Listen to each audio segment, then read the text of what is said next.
Hello Brian, welcome to academic solution. তো আশা করছি তোমরা সবাই অনেক বেশি ভালো আছো। তো আজকের কাছে আমরা আলোচনা করবো, তোমরা যারা নবম শ্রেণীর শিক্ষার্থী আছো, তোমরা জানো তোমাদের অর্ধবার্ষিক পরীক্ষা জুলাই মাসের 3 তারিখ থেকে শুরু হবে। তো তোমাদের বিজ্ঞান বিষয়ে সেই অর্ধবার্ষিক পরীক্ষায় কী কী কোশ্চেন আসতে পারে সেগুলো নিয়ে আজকে আলোচনা করা হবে। তো তোমরা যারা নতুন আছো এবং এখন যে এই চ্যানেলটিকে সাবস্ক্রাইব করেনি, দ্রুত সাবস্ক্রাইব করে নাও। তো তোমরা হয়তো অনেকেই জানো তোমাদের যে সিলেবাসটা দেওয়া হয়েছে সেখানে কিন্তু তোমাদের 1 থেকে 36 পৃষ্ঠা পর্যন্ত পড়তে বলা হয়েছে। 1 থেকে 36 অর্থাৎ প্রথম আর দ্বিতীয় অধ্যায়। কিন্তু আমার মনে হয় না এই দুইটা অধ্যায় থেকে কোশ্চেন আসবে, কারণ বিভিন্ন স্কুলে এই দুইটা অধ্যায় থেকে কোশ্চেন না করে 1 2 3 4 1 2 3 4 এই 4টা অধ্যায় বা এই মিনিমাম এই 3টা অধ্যায় থেকে কিন্তু কোশ্চেন করবেই। তো তোমরা কি করবে, রিস্ক নেবে না, তোমরা কি করবে, প্রথম 3টা অধ্যায়ই পড়ে যাবে। তো এই প্রথম 3টা অধ্যায়ে কোন কোন বিষয় থেকে কোশ্চেন আসার সম্ভাবনা রয়েছে সেগুলো নিয়ে আজকে আলোচনা করা হবে। তো চলো আমরা আমাদের যে প্রথম অধ্যায়ে চলে যাই। তো আমাদের প্রথম অধ্যায়ের নাম হচ্ছে কি, খেলার মাঠে বিজ্ঞান। তো এই অধ্যায়ে আমরা কোন কোন বিষয়গুলো আলোচনা করব চলো একটু দেখে আসি। তো দেখো এইখানে যে কোশ্চেনটা দেখতে পাচ্ছ, যে আগের দুটির উদাহরণ যেমন দৌড় ও গাড়ির ব্রেকের ঘটনার সাথে কি কোনো মিল খুঁজে পাচ্ছ, তোমার উত্তরটা এখানে লিখবে। তো এই কোশ্চেনটা অ্যান্সার কীভাবে করতে হবে, তোমরা কিন্তু আমার যে প্লেলিস্ট আছে এই চ্যানেলের, যে নবম শ্রেণী বিজ্ঞান অনুশীলন পাঠ, সেখানে প্লেলিস্ট চেক করলেই এই তোমাদের সপ্তম বা অষ্টম অধ্যায় পর্যন্ত সবগুলো অধ্যায়ের ভিডিও দেওয়া আছে, তোমরা সেশন ওয়াইজ সেগুলো দেখে নেবে। তো দেখো এখানে পরবর্তী কোশ্চেনটা কি আছে, তোষক বা কম্বলকে লাঠি দিয়ে পিটিয়ে এর ধুলো বের করা হয় কেন, এই কোশ্চেনটাও তোমরা দেখবে। এটাও কিন্তু পরীক্ষার জন্য গুরুত্বপূর্ণ একটা কোশ্চেন। এরপরে দেখো আরও একটা কোশ্চেন আছে, স্পিন বোলাররা মোটামুটি এক জায়গায় দাঁড়িয়ে থেকেই বল করে, কিন্তু পেস বোলাররা ছুটে এসে বল করে কেন, কারণ এর ফলে তাদের বলের গতিবেগ বৃদ্ধি পায়। এভাবে আমরা এই কোশ্চেনগুলো পড়বো। এর পরবর্তী কোশ্চেনটা দেখো কি আছে, বিভিন্ন ভরের বস্তু একই রকম জোরে ছুঁড়ে মারলে সেগুলো কি একই দূরত্বে গিয়ে পড়ে, কেন নয়, তোমাদের উত্তরটা এখানে লিখে ফেলো। তো তোমাদের কোশ্চেনের অ্যান্সারটা এখানে লিখতে হবে। তো এরপর আমরা কি করব, দেখো ভর এবং বেগের গুণফল দিয়েই যে সব সময় হিসাব করা সম্ভব হয় না, তা কি বুঝতে পেরেছো, এই উত্তরটা তোমার লিখতে হবে। তো এই কোশ্চেনটার অ্যান্সারও কিন্তু আমি আমার প্লেলিস্টে তোমরা পেয়ে যাবে। তো দেখো এখানে পরবর্তীতে একটা কোশ্চেন আছে, যে 50 কেজি ভরের তোমার এক বন্ধু এত কেজি ভরের মোটরসাইকেল এত বেগে চালাচ্ছে, তার ভরবেগ কত হবে। এটার উত্তরও আমার চ্যানেলে দেওয়া আছে, তোমরা এগুলো কিন্তু প্লেলিস্ট থেকে অবশ্যই দেখে নেবে। এবং যে কোশ্চেনটাও তোমাদের জন্য গুরুত্বপূর্ণ, তোমরা একটা কাজ করো, তোমাদের বইটা বের করো এবং এগুলো দাগিয়ে নাও, এবং এগুলো পরে আমার চ্যানেল থেকে তোমরা দেখে নিতে পারবে। এবং কোন বলের যে পাল্লা কতটুকু এবং বলগুলো যে ক্রমান্বয়ে কীভাবে সাজাবে, সেই জন্য এই ছকটাও কিন্তু তোমার পূরণ করতে হবে। এরপরে দেখো আরেকটা কোশ্চেন আছে, যে এই কোশ্চেনটাও তোমরা কিন্তু করবে, এই কোশ্চেনটাও তোমাদের পরীক্ষায় কিন্তু আসতে পারে।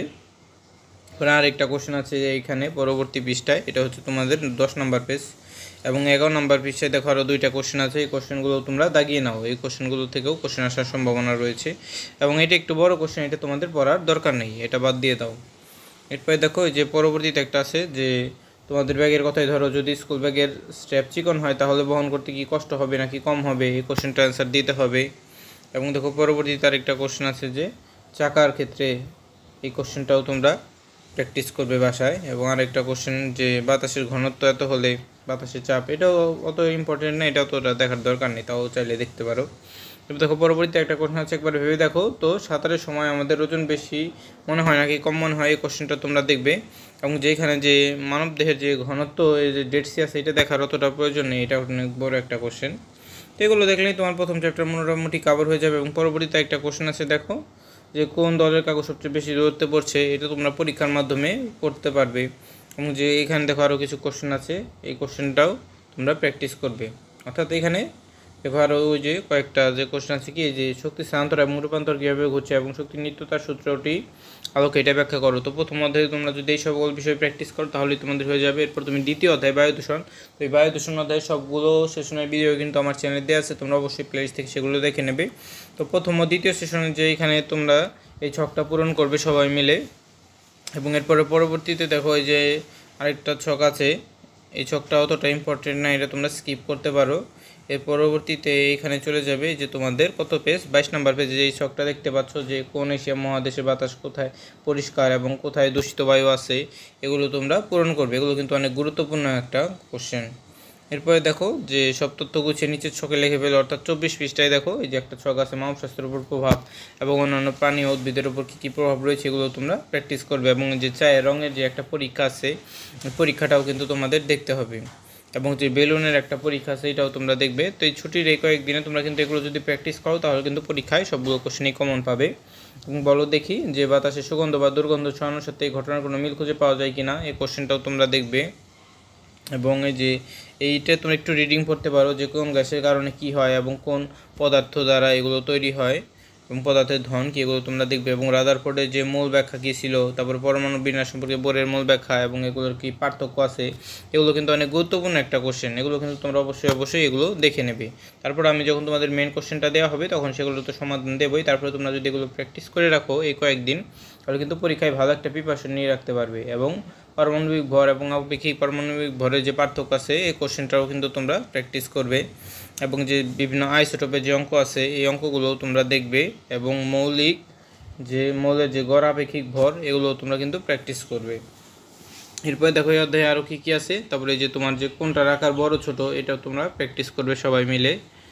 এবং দেখো এরপরে আছে তোমার 19-20 সেশনে এই যে এখানে তোমার যে বিভিন্ন গ্যাসের নাম দেওয়া আছে এবং সেই গ্যাসের কোন কোন মৌলের সমন্বয় তৈরি এটিও তোমার লিখতে হবে। এবং এই গ্যাসদ্বয়ের মধ্যে কোন ধরনের বন্ধন, আয়নিক সমযোজী নাকি সন্নিবেশ, এবং তোমার এই উত্তর সপক্ষে যুক্তি দিতে হবে, এগুলো তোমরা প্র্যাকটিস করবে। তো এগুলো করলেই অধ্যায় মোটামুটি তোমাদের কমপ্লিট হয়ে যাবে। তো চলো এখন আমরা পরবর্তী অধ্যায়ে চলে যাই। তো তোমাদের কিন্তু সিলেবাসে আসলে তোমার যে 36 পৃষ্ঠা পর্যন্ত দেওয়া আছে, কিন্তু এই পর্যন্ত কিন্তু তোমাদের আসার সম্ভাবনা বেশি। কিন্তু তার পরবর্তী যে একটা অধ্যায় আছে এই অধ্যায়টাও কিন্তু তোমরা পরে রাখতে পারো, কারণ মাত্র 2টা অধ্যায়ে তো তোমাদের আর সিলেবাস হবে না। অর্ধবার্ষিক পরীক্ষার মিনিমাম তো 3টা চ্যাপ্টার থাকবেই।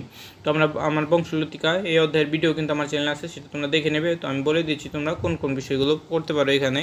তো এই যে পরিবারের সদস্যদের যে বংশলতিকার একটা ছক আছে এটা তোমরা করবে বাসায়।